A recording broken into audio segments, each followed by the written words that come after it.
Other places? We still need one more. We do? We have three. Oh, we have three, okay. Mr. Grasso's there? He doesn't Correct. count for quorum. All right, call the meeting in order. Hold on one second. It's still loading on YouTube.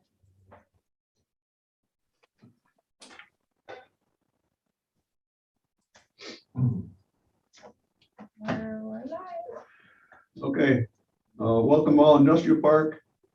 First order of business, we have a company who wants both assistance and to purchase lot number 7 in the, Should I take attendance? Could we take attendance or?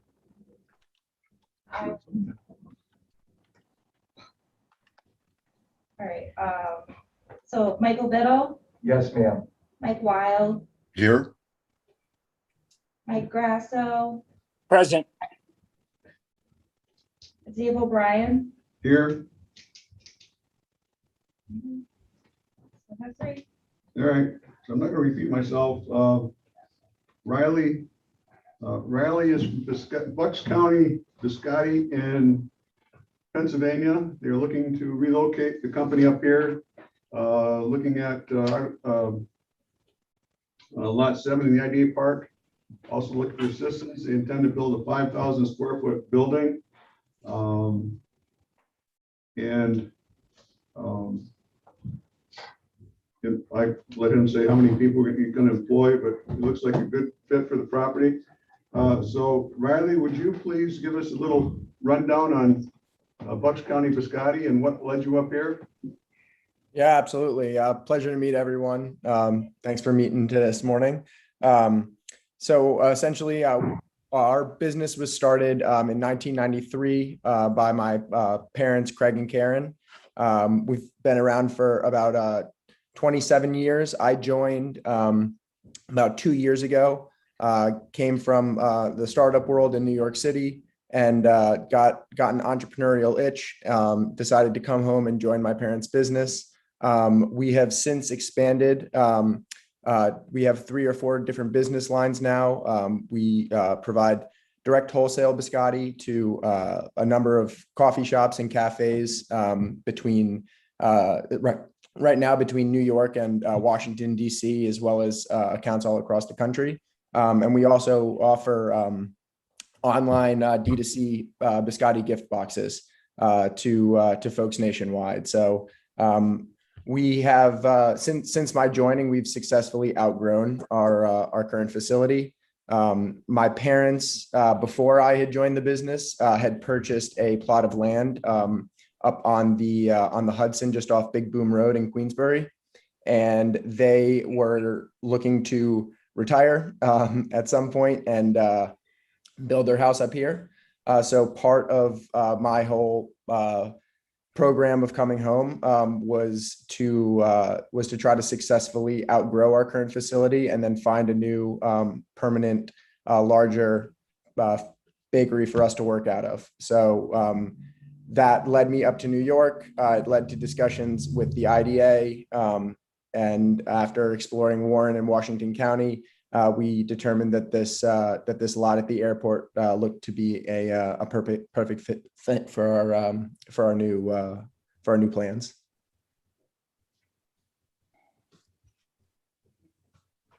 Questions for Riley? Mr. Chairman? Hi, Riley, very excited about this. My name is Michael Biddle, and I used to be involved with a flour company called King Arthur Flour and built a bakery on our home campus in Norwich, Vermont. So everything good with supply? You'll be able to divert supply and everything? Yeah, so we use King Arthur out of Vermont. We get the Sir Galahad flour, so that's perfect. There you go. But yeah, we are not foreseeing any type of supply chain issues. The national distributors that we work with, we've already spoke to them about changing the geographies and understanding the sort of repercussions of the new zones of delivery. And we've been assured by everybody that nothing should be an issue. Will employees be moving with you? Yeah, so right now it's just my mom and my dad and I. We have a few sort of part-time seasonal employees that we bring in during the holiday season. But they will, my mom and dad and I would all be moving up there together and selling the current. The facility right now in Bucks County is it's a home occupancy, so the bakery is attached to our property right now. When we develop the bakery up in New York, we would be selling the property down here, and all three of us would be moving up to Queensbury full time. Fantastic. Very, very excited about this, and anything I can personally do to help on any facet of your operation, please let me know. Will do. Thank you so much. And thanks for using Sir Galahad. Oh, you got it's the best stuff. No problem. No, I'm not getting residuals either, so. Sounds a little fishy to me. Riley, Mr. Biddle, besides being the secretary treasurer of this organization, he is also the president of the Adirondack Regional Chamber of Commerce. And if you have issues getting assistance with stuff, he could probably help move things along faster. He's got lots of contacts through his organization, so. Great. That's very helpful to know. And I don't know if he can do anything more for you, King Flower, but he's promoted. We have to send King Flower a bill for advertising today. Correct. Okay, good. Well, next process is we have the full board meeting on the 18th of October. We'll ask you to come. That time we'll set a public hearing. The public hearing will be 10 to 12 days or 12 to 14 days after that. Then we can act on the property and the application for assistance. I know you're looking to close sometime in December on your property. Mhm. And I think I remember you also have all your financing lined up at this point. Yes, we're well into the process of that, finalizing everything with the engineers, and we spoke to Todd Humiston.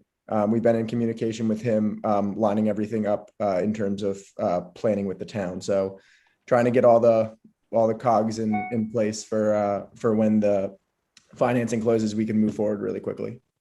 Okay, good. Sounds good.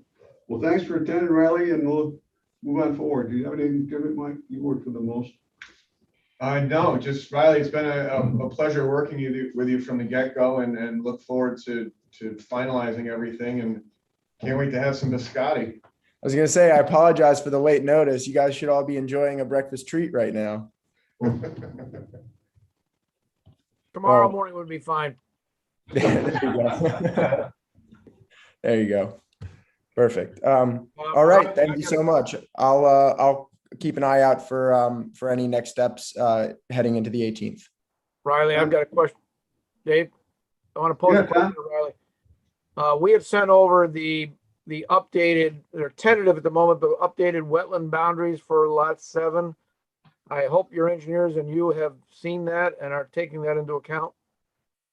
Yes. Yeah. The big, it seemed as though the largest change to that area specifically was the removal of the archaeological site on lot 7, which sort of really changed the entrance and exit and made it a much more viable option for us versus 4 or 5. So it's definitely something we've reviewed, saw all the new drawings, and definitely can work with that. Excellent. Good. Okay. Okay. And Riley, it's really easy to change the name from Bucks County to Washington County. Just putting that out there. All right. Thank you. That's good to know. Thanks, Riley. Any other questions for Warren? All right, moving on. Nolan, Thank you, Riley. Thank you, sir. Thank you. I'll take care. you too. Nolan, I think we're working on trying to close. Is that? Yeah, they should have everything finalized. We were sending the deed over to them. They asked for some changes to that. I think they should be satisfied with the information they got from the town. So they should be in a position to move forward with that closing. Question for the next subject, are we going to have to change their deed as of the deed restrictions? once we have them approved? We. Well, If there is no wetlands on their property. But I'm just wondering if deed restrictions need to get added. well, they wanted to be added to every property in the park, no, the Army Corps? Well, yes, they do, but it's easier to add them. I guess we should talk to them about it, let them know that this is what they want. I can send them the draft of what we have so far and say, we will be asking you to execute this. I can send them the draft of what we have so far. And make sure they're okay with that. Well, I know the Army Corps engineer wants them added, but you know, if you get some of those companies to agree to add them, it's gonna be a challenge, isn't it? I mean, if they refuse to do that, I would think that that would be a worse decision for them. Okay, so I'm Than signing the approvals. The one thing we do have to do is we have to approve at the next meeting, the assignment that they're asking to have done. So that needs to be on next month's agenda. That wasn't Nolan, was it? That was. Yes, that's both of them. Okay. I didn't It's realize- in their letter. They're assigning it to, the one I forwarded, to bring it downstairs. They're assigning the contract to RMN Properties LLC. Okay. Okay. All right, but we don't expect to close with them before the 18th, do we? We have, well, they haven't requested that we close before that. We can't, we have to approve that assignment. I So understand, but we also have an assignment for both by George, yeah. votes by George, so if they need them before that, we call a quick Zoom meeting and get them approved. I've got to reach out to Mike today. So with the updated deed, it's being worked on right now. So once that's done, I'll send it over to him and I'll ask him about timing. Okay. Tom, delineation update. As you saw yesterday, Dave, is an update from Bob in my office regarding the tortuous process that we're moving through. And it appears we actually see daylight at the end of the tunnel. I don't have the details in front of me. I didn't get a chance to go through that email in detail, but I think you're up to speed with it. We think the Corps is now satisfied with a lot of the nuts and bolts of the deed covenants. Kara, you can weigh in on that. And we think that they're satisfied based on what I understand with the mapping once we iron out some of the minor details. Okay, good. Well, let's keep on top of it. John Connell scares me. Absolutely. So do you think, we talked about this, I don't know if you or Bob talked about it. Should we send that update out to, should I write an email to John, say exactly where we're at? Or do you want to wait until get the sign off on deed restrictions from, or the meets and bounds request has gone to Matt Steves? You and I and Bob talked about sending something to Matt and copying John on so he knows where we are in the process. I didn't get a chance to check and see if that was done. Okay, might be a good thing. Anything else, Tom? No, we are expediting, and I know John in my office is working on it right now as we speak. So, Brian is on. Brian, welcome. Someday I'm waiting to get into further discussion about constructed wetlands for sewer. You talking to me? Yeah, constructed wetlands for sewer. You didn't think anyone was listening, like you said yesterday. I did not think anyone was listening. I applaud you, Dave, for listening and hearing what I said. So I think it's potentially viable and needs to be put in the mix. So one of our next steps at the IDA Park is to figure out how to get sewer in there. And we had a meeting about what we need to do from here. So just to fill in. Dewatering facility. Dewatering facility. So in the round of conversations about how to approach it, Tom gently slipped in constructed wetlands for sewer, and it's a green approach. So that's a viable option for up there to look at. But it was interesting because I believe you said it's a lower maintenance It's a lower cost, lower maintenance, a very low tech approach. It doesn't always fit. A lot of sites it does not fit. I think it does fit here. But on the flip side, on the additional side is, Brian, you awake? Looks like you're taking a nap. No, I've been working for 5 hours. So that's one of the things that looked up, and that was pleasant to hear that it might be a different alternative than having to put a sewer line in, but it's something to investigate. But the question came up to me is that, would that be lower maintenance cost than paying a sewer bill? Not in my mind. That can be sorted out during the map plan and report, but I don't think so. It usually is lower cost. Okay, so whoever the user is still gonna be responsible for it. Yeah. The user would be responsible, whatever area it serves. We might have to form a special district in the town to do it, and they would pay all the expenses. Oh, that's even better news. That's classically the way it's done. If it's outside the village, then a special district is formed and all the district members pay. And it usually is a lower cost. Good. Tom, can you describe how this thing works? This is one of the first times I've heard about something like this. Well, literally, it is a wetland that is specifically designed to treat wastewater. And there are two general types, and they're very, very obvious when you think about them. One is an open wetland, an open surface wetland, open water.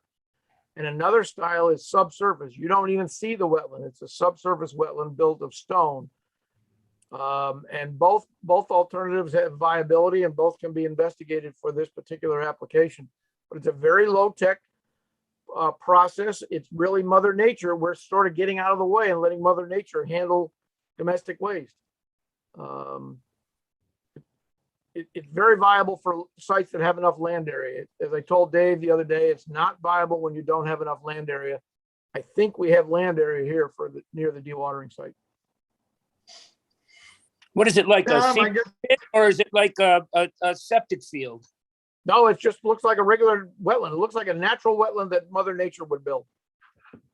You can't tell the difference. If you looked at one that was built by nature and one that was built by man, they'd be identical. And there's no smell, there's no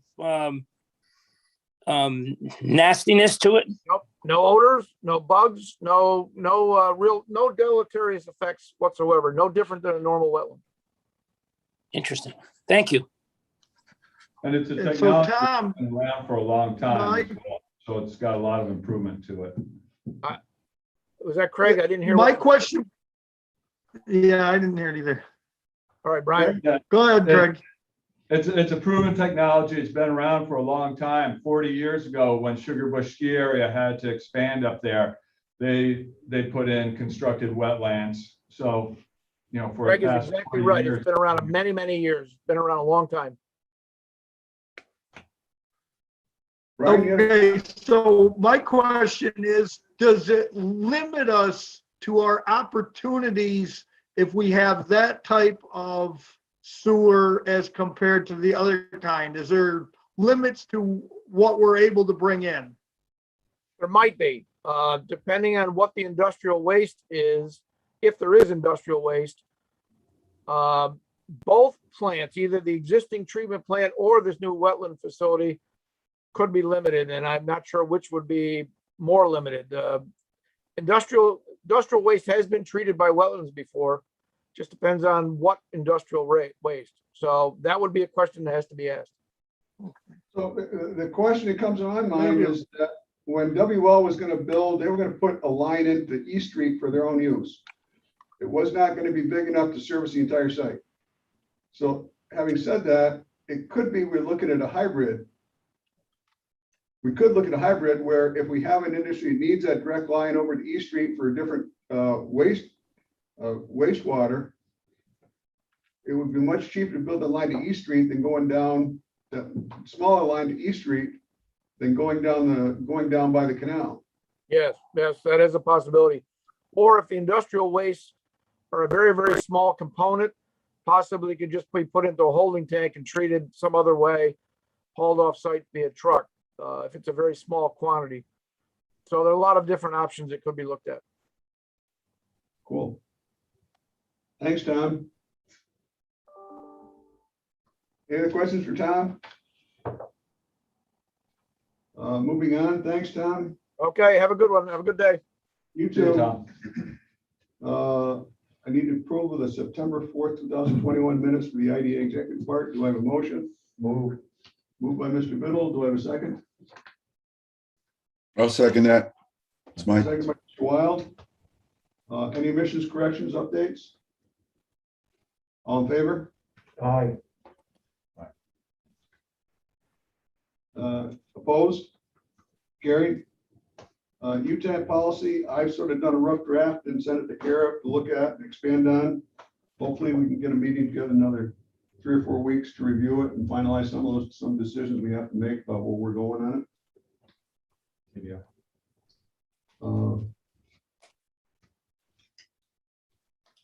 PDI, yes. We finally received the last set of draft agreements from Joe Scott. Have you had a chance to look at that one, or do you want to just tell us okay to send to the attorneys? Yeah, he can send it on. I haven't had a chance to take a look at it yet, but.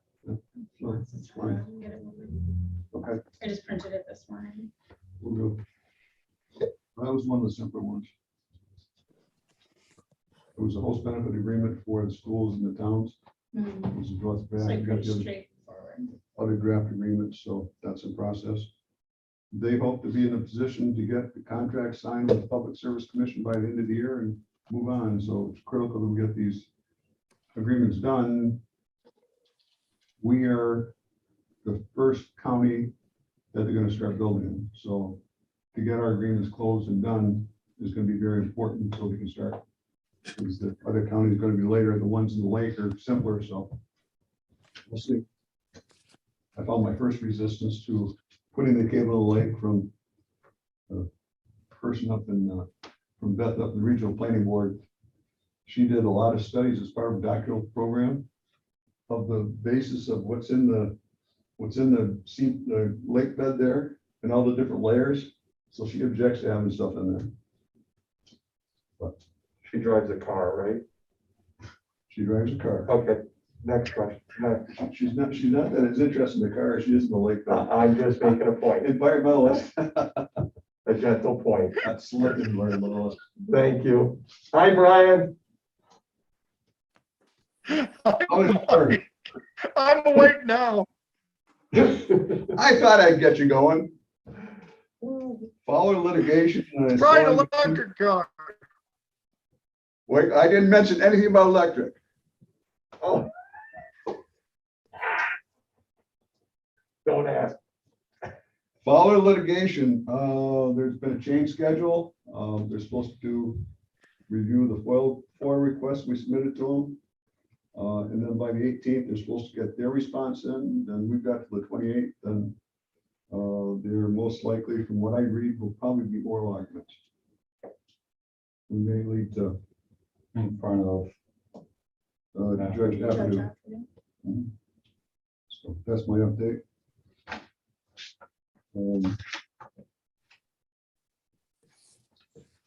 Been working on USA retirement system. Got a quote back what it cost us to join this.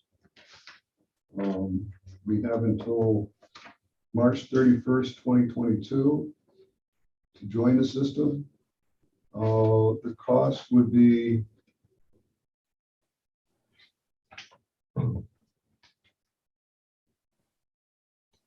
there's two costs. The cost of participation is $15,000 a year.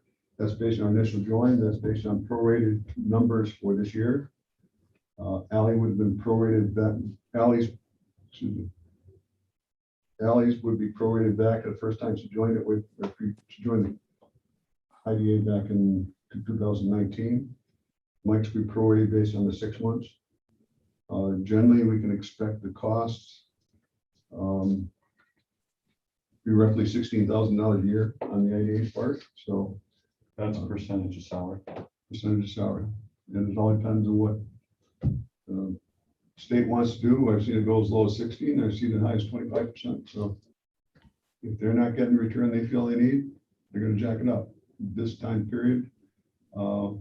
Even though they could pay 100% of retirement benefits to every single person ever in the retirement system, they don't make it comfortable when they get below a certain return rate on an annual basis. So I don't know what they're gonna do. I know that if we're looking at the returns over the past couple of years, they're 0%, 1%, 2%. There may be some invested annuities and portfolios that are higher than that, but I would expect that they're gonna raise that percentage this year, next year. Back 5 or 6 years ago, we were up to like 24% returns, so salaries times 24%, so just the expectation. Any questions on that? What does it mean, estimated deficiency, sir? If you look at when someone joins the IDA or a company and they're not part of the retirement system, if you come 2 years later, like we're doing, to join in the system, we will have to go back and repay a portion of what her salary, her percentage would have been over the past 2 years. Okay, That's a deficiency. gotcha. Okay. So and it's regardless of whether or not a person goes in the retirement system, we still have to pay a percentage on their salary. So is this ongoing, the 16,120, is an ongoing deficiency? The 1180 is a deficiency. Is that a one-time deficiency or is No, that that's, ongoing? where did I read it up there?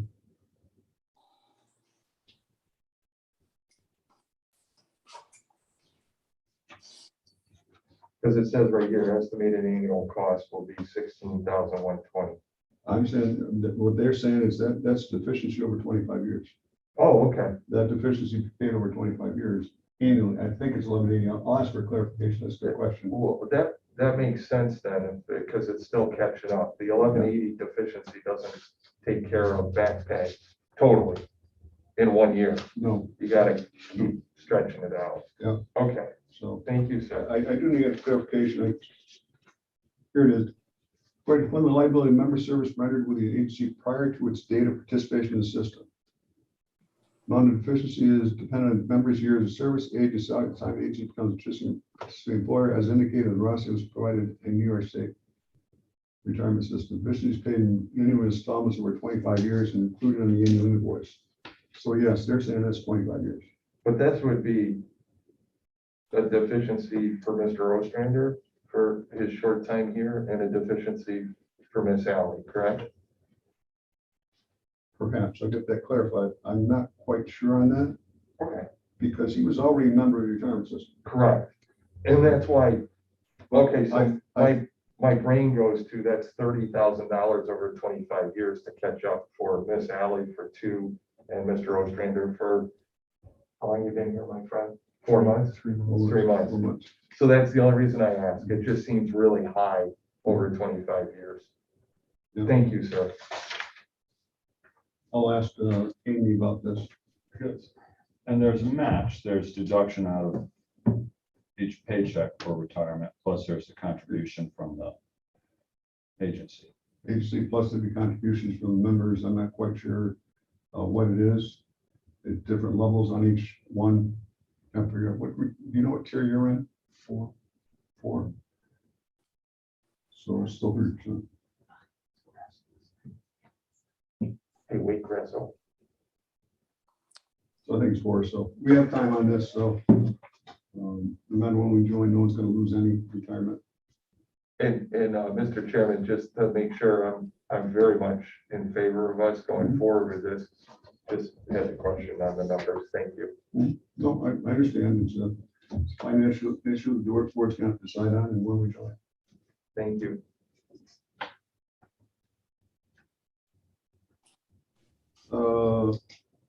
We had a company call us who is doing a different kind of solar.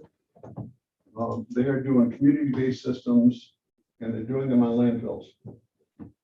So that was unique. They're looking to put one in Queensbury.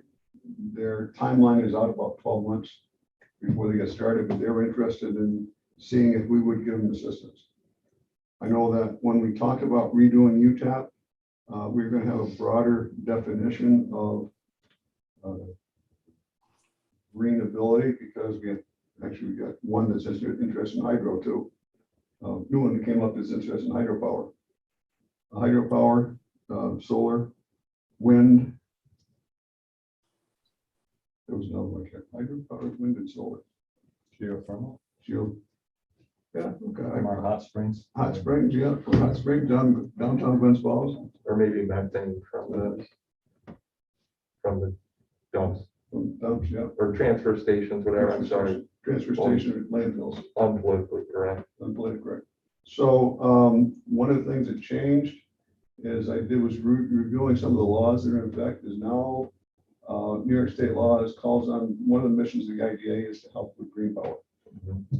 So I think we should evaluate that. I know we've had the go around about solar power, but now we're getting pressure from the state to get involved. So I think that it's something we should revisit in the UTAP. But the question is would we entertain the special solar, even if we had to make an exemption to the policy because they're so unique and used in landfills?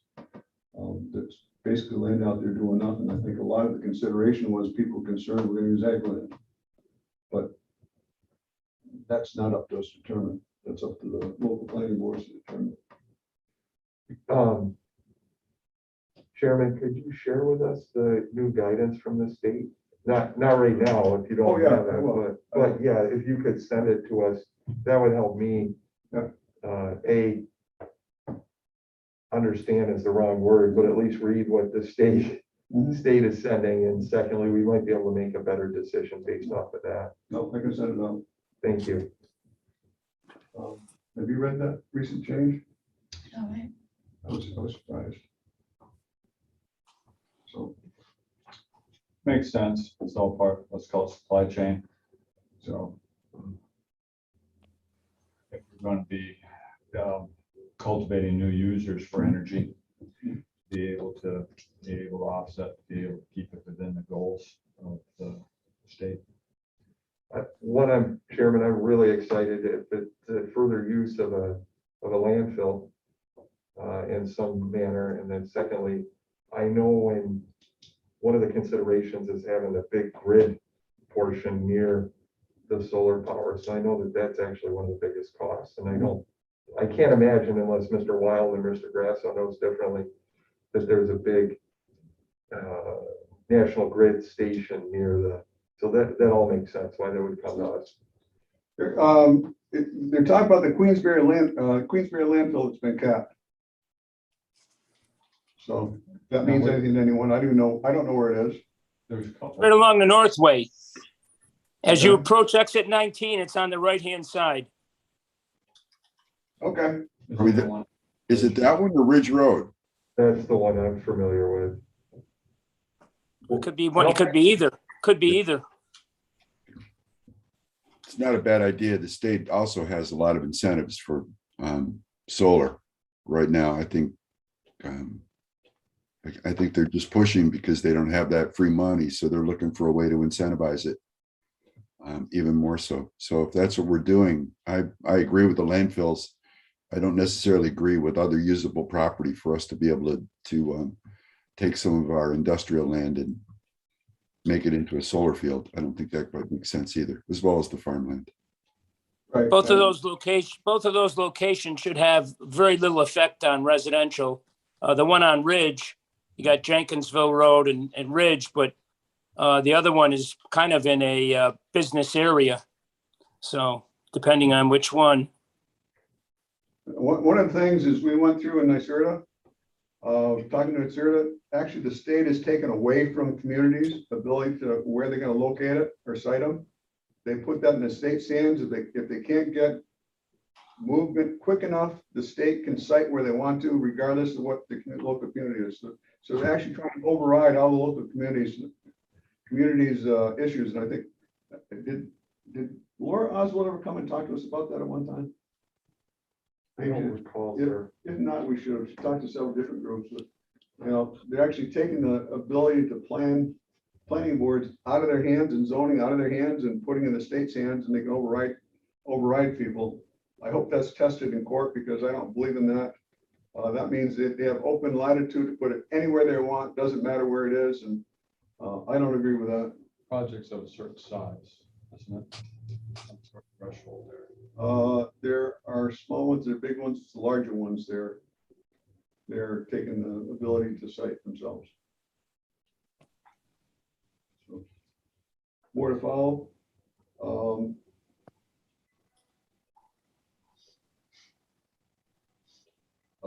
Hughes Energy is also looking for some solar ability, but we'll talk about that later.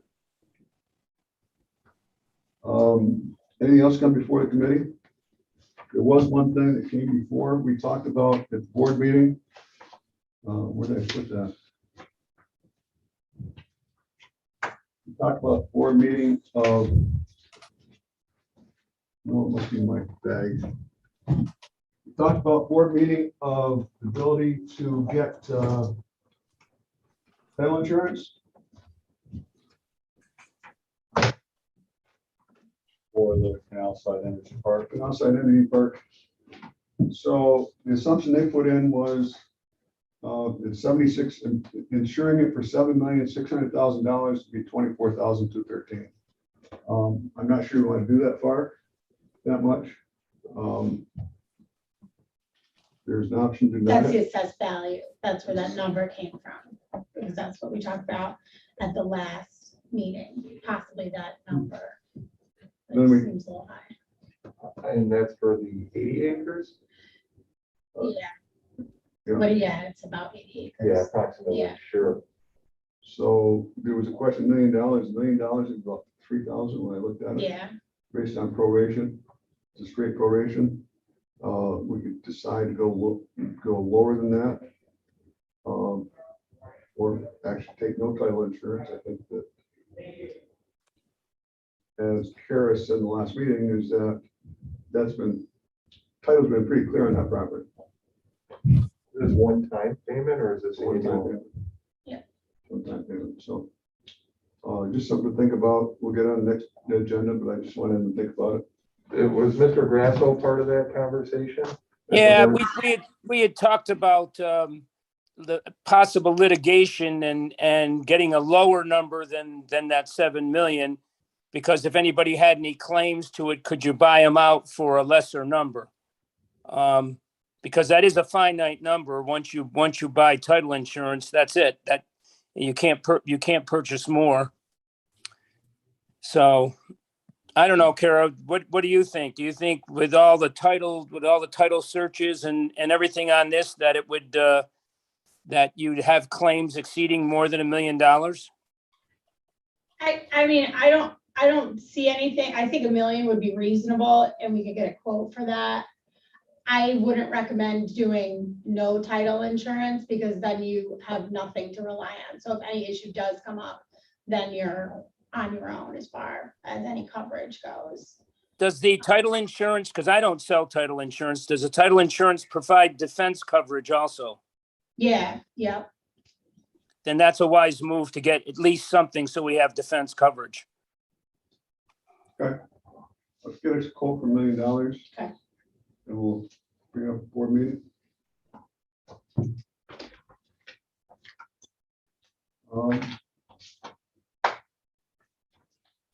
I know when I saw that quote, I was like, holy, that's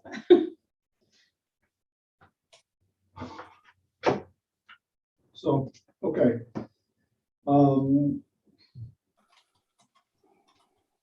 We'll be working as agent of record for Forted LPDC with CBRE. So not as owners, but just as the agent of record for Forted LPDC. They're passing a resolution just putting us as the agent of record. So that they don't have to deal with the CBR folks. When does that contract with Mr. Darby start?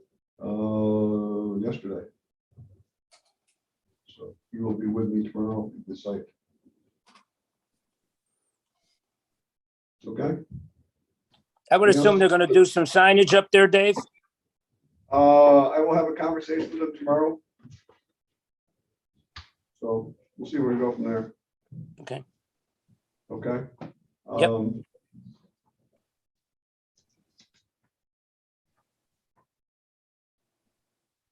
Okay, good. Well, thank you very much. Any other questions? Comments? All right, I'll adjourn the meeting. Thank you. We have Stevie, do we have another one?